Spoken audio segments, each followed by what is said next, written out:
ସନ୍ଧ୍ୟା ବେଳରେ ସୁଲୁସୁଲିଆ ପବନ ସାଙ୍ଗକୁ ଗୋଟିଏ ଗଛ ମୂଳରେ ଅଣ୍ଡା ଦେବା ପାଇଁ ବସିଛି ବତକଟିଏ। ବତକ ସେଠାରେ 5ଟି ଅଣ୍ଡା ଦେଇଥିଲା, କିନ୍ତୁ ସେଇ 5ଟି ଅଣ୍ଡା ମଧ୍ୟରେ ଗୋଟିଏ ଅଣ୍ଡା ବହୁତ ଭିନ୍ନ ଥିଲା। ସେ ଅଣ୍ଡାଟି ଦେଖିବାକୁ ବଡ଼ ଥିଲା। ଅଣ୍ଡାଟିକୁ ଦେଖି ବତକ ଚିନ୍ତିତ ହୋଇଗଲା ଏବଂ ସେ ମନେ ମନେ ଭାବିଲା, ଏଇ ଅଣ୍ଡାଟା କାହାର? ଏଟା କଣ ମୋର ନୁହେଁ କି? ତାପରେ ସେ ନିଜ ମନକୁ ବୁଝି ଶିଶୁମାନେ ଅଣ୍ଡାରୁ ବାହାରିବା ପାଇଁ ଅପେକ୍ଷା କରିବାକୁ ଲାଗିଲା। କିଛି ଦିନ ପରେ ସେହି ଅଣ୍ଡା ଭିତରୁ 4ଟି ଶିଶୁ ବାହାରିଲେ, ହେଲେ ସେହି ଅଦ୍ଭୁତ ଅଣ୍ଡାଟି ଏବେ ପର୍ଯ୍ୟନ୍ତ ମଧ୍ୟ ଫୁଟିଲା ନାହିଁ। ସେହି 4ଟି ଶିଶୁ ବତକ ବହୁତ ସୁନ୍ଦର ଓ ଡଉଲ ଡାଉଲ ମଧ୍ୟ ଥିଲେ। ତାର 5ମ ଅଣ୍ଡାରୁ ଅନେକ ଦିନ ପରେ ବି ପିଲା ନ ବାହାରିବାରୁ ବତକ ଚିନ୍ତିତ ହୋଇଗଲା। ଏଭଳି ପରିସ୍ଥିତିରେ ବତକ ଭାବିଲା ଯେ ଏହା ମୋର 5ମ ସନ୍ତାନ।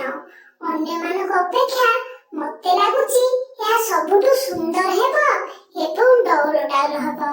ସେଥିପାଇଁ ବାହାରକୁ ଆସିବାକୁ ଏତିକି ସମୟ ଟିକେ ନେଉଛି। ଦିନେ ସକାଳେ 5ମ ଅଣ୍ଡାଟି ହଠାତ୍ ଫୁଟିବା ଆରମ୍ଭ କଲା ଏବଂ ସେଥିରୁ ଅତି ଅସୁନ୍ଦର କଦର୍ଯ୍ୟ ଶିଶୁଟିଏ ବାହାରିଲା। ଏହି ପିଲାଟି ଅନ୍ୟ 4 ଭାଇ ଭଉଣୀଙ୍କ ଅପେକ୍ଷା ବଡ଼ ଓ ଦେଖିବାକୁ ଖରାପ ଦେଖାଯାଉଥିଲା। ତେବେ ଏହି ଅସୁନ୍ଦରତା ଶିଶୁକୁ ଦେଖିବା ପରେ ମା ବତକ ବହୁତ ନିରାଶ ହୋଇଯାଇଥିଲା। ତଥାପି କଣ କରିବ, ମା ମନ ତ ନିଜ ଶିଶୁକୁ ସେ କୋଳାଇ ନେଇଥିଲା।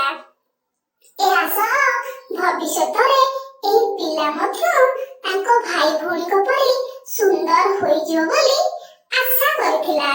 ତେବେ ବତକର 5 ଶିଶୁ ଧୀରେ ଧୀରେ ବଡ଼ ହେବାକୁ ଲାଗିଥିଲେ।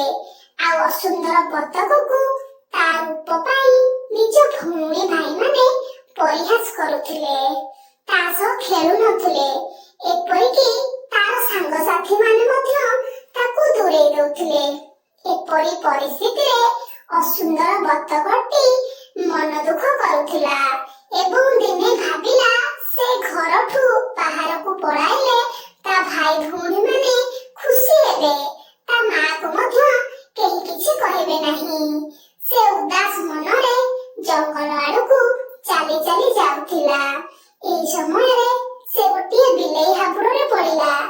ବିଲେଇଟି ତାକୁ ହଇରାଣ କଲା। ତେବେ ବିଲେଇ ହାବୁଡ଼ରୁ ନିଜ ଜୀବନ ବଞ୍ଚାଇ ଜଙ୍ଗଲ ଆଡ଼କୁ ଦୌଡ଼ିଲା। ସେ ଜଙ୍ଗଲରେ ଘୁରି ବୁଲିବା ସମୟରେ ଦିନେ ଜଳରେ ରାଜହଂସଟିଏକୁ ଦେଖିଲା।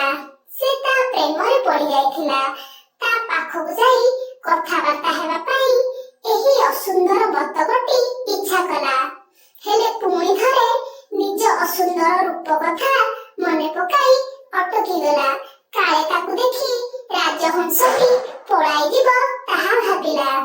ମନ ଦୁଃଖରେ ନଦୀ କୂଳକୁ ଯାଇ ନଦୀ ପାଣିକୁ ଦେଖିବା ସହ ନିଜ ମୁହଁକୁ ଧୋଇଲା। ସେ ଯେତେବେଳେ ନଦୀ ପାଣିରେ ତାର ମୁହଁ ଦେଖିଲା, ଆଶ୍ଚର୍ଯ୍ୟ ହୋଇଗଲା। ବର୍ତ୍ତମାନ ସେହି ଅସୁନ୍ଦର ବତକ ମଧ୍ୟ ବହୁତ ବଡ଼ ସୁନ୍ଦର ରାଜହଂସୀ ହୋଇଯାଇଥିଲା। ସେ ଦେଖିଲା ଯେ ବର୍ତ୍ତମାନ ସେ ବହୁତ ବଡ଼ ଏବଂ ସୁନ୍ଦର ରାଜହଂସୀରେ ପରିଣତ ହୋଇଛି। ସେ ହୃଦୟଙ୍ଗମ କରିଥିଲା ଯେ ସେ ଗୋଟିଏ ହଂସ ଏବଂ ସେ ତାଙ୍କର ବାକି ବତକ ଭାଇ ଏବଂ ଭଉଣୀମାନଙ୍କ ଠାରୁ ବହୁତ ଭିନ୍ନ ଥିଲା। ଏହା ପରେ ସେ ରାଜହଂସ ପାଖକୁ ଯାଇ ନିଜ ମନର କଥା ପ୍ରକାଶ କରିଥିଲେ ଏବଂ ଉଭୟ ଖୁସିରେ ରହିଥିଲେ। ଏହି କାହାଣୀରୁ ଏହା ଶିଖିଲେ ଯେ ସଠିକ ସମୟ ଆସିଲେ ସମସ୍ତେ ନିଜକୁ ଚିହ୍ନି ପାରନ୍ତି ଏବଂ ନିଜର ସ୍ୱତନ୍ତ୍ର ପରିଚୟ ସୃଷ୍ଟି କରି ଦୁଃଖ ଦୂର କରିହେବ।